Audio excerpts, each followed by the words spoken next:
Anda akan mencapai lebih banyak di dunia ini melalui tindakan belas kasih daripada yang Anda lakukan melalui tindakan pembalasan.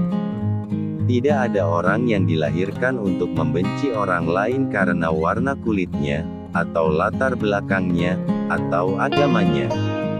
Saya bukan orang suci, kecuali jika Anda menganggap orang suci sebagai orang berdosa yang terus berusaha menjadi baik. Pimpin dari belakang dan biarkan orang lain percaya bahwa mereka ada di depan. Saya belajar bahwa keberanian bukanlah ketiadaan rasa takut, tetapi kemenangan atasnya. Hal pertama adalah jujur pada diri sendiri. Anda tidak akan pernah bisa berdampak pada masyarakat jika Anda tidak mengubah diri Anda sendiri. Tidak ada yang seperti kembali ke tempat yang tetap tidak berubah untuk menemukan cara di mana Anda sendiri telah berubah. Jika Anda berbicara dengan seseorang dalam bahasa yang dia mengerti, itu akan masuk ke kepalanya. Jika Anda berbicara dengannya dalam bahasanya, itu masuk ke hatinya. Pendidikan adalah senjata paling ampuh yang dapat Anda gunakan untuk mengubah dunia. Kepala yang baik dan hati yang baik selalu merupakan kombinasi yang hebat.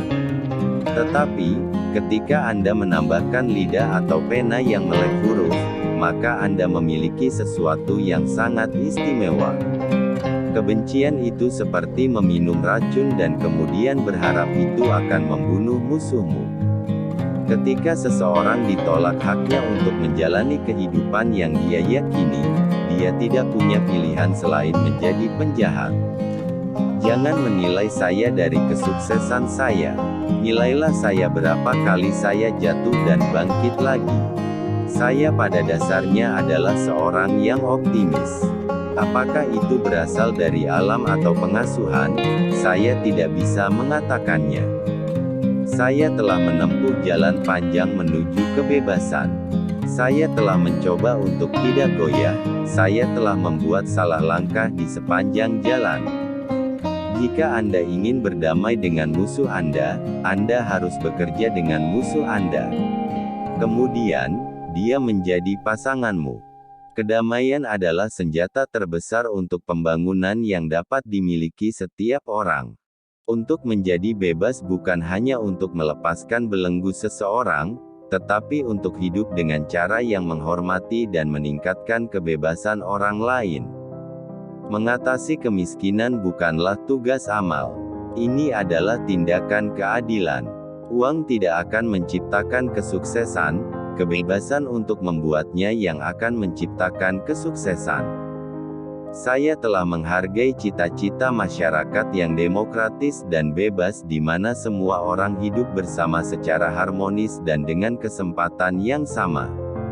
Saya menyukai teman yang memiliki pikiran terbuka karena mereka akan melayanimu untuk melihat segala masalah dari berbagai sudut pandang. Untuk bebas tidak hanya membuang satu rantai, tetapi untuk hidup dalam rasa saling menghargai dan memperbesar kebebasan orang lain. Kelihatannya semua itu mustahil sampai semuanya terbukti. Tidak ada jalan mudah menuju kebebasan dimanapun, dan banyak dari kita harus melewati lembah bayang-bayang kematian lagi dan lagi sebelum kita mencapai puncak gunung keinginan kita. Saya tidak pernah terlalu peduli dengan hadiah pribadi.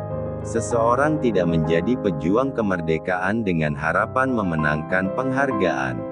Kita berutang kepada anak-anak kita, warga negara yang paling rentan dalam masyarakat manapun, kehidupan yang bebas dari kekerasan dan ketakutan. Saya benci diskriminasi dan segala manifestonya. Saya bertarung sepanjang hidup saya bertarung sekarang, dan sampai akhir hayat saya. Seseorang yang merampas kebebasan orang lain adalah tawanan kebencian, dia terkunci di balik jeruji prasangka dan pikiran sempit. Saya tidak benar-benar bebas jika saya mengambil kebebasan orang lain, sama seperti saya tidak bebas ketika kebebasan saya diambil dari saya. Hanya orang bebas yang bisa bernegosiasi, tahanan tidak bisa membuat kontrak. Kunci untuk bahagia adalah menjalani hidup seolah-olah tidak ada yang mengawasi dan mengekspresikan diri seolah-olah semua orang mendengarkan. Dari pengalaman tentang sebuah bencana kemanusiaan luar biasa yang berlangsung begitu lama, harus lahir sebuah masyarakat yang membuat semua umat manusia bangga. Saya hanya bisa beristirahat sejenak, karena dengan kebebasan datang tanggung jawab. Dan saya tidak berani berlama-lama, karena perjalanan panjang saya belum berakhir. Tidak ada yang namanya kebebasan sebagian. Seorang anak dilahirkan bebas. Semua orang bisa berdiri di atas situasinya dan mendapatkan kesuksesan bila mereka mendedikasikan dan bersemangat dengan apa yang mereka kerjakan. Politik dapat diperkuat dengan musik, tetapi musik memiliki potensi yang menentang politik. Tujuan kebebasan adalah menciptakannya untuk orang lain. Saya sangat menghargai kebebasan saya sendiri, tetapi saya lebih peduli pada kebebasan Anda.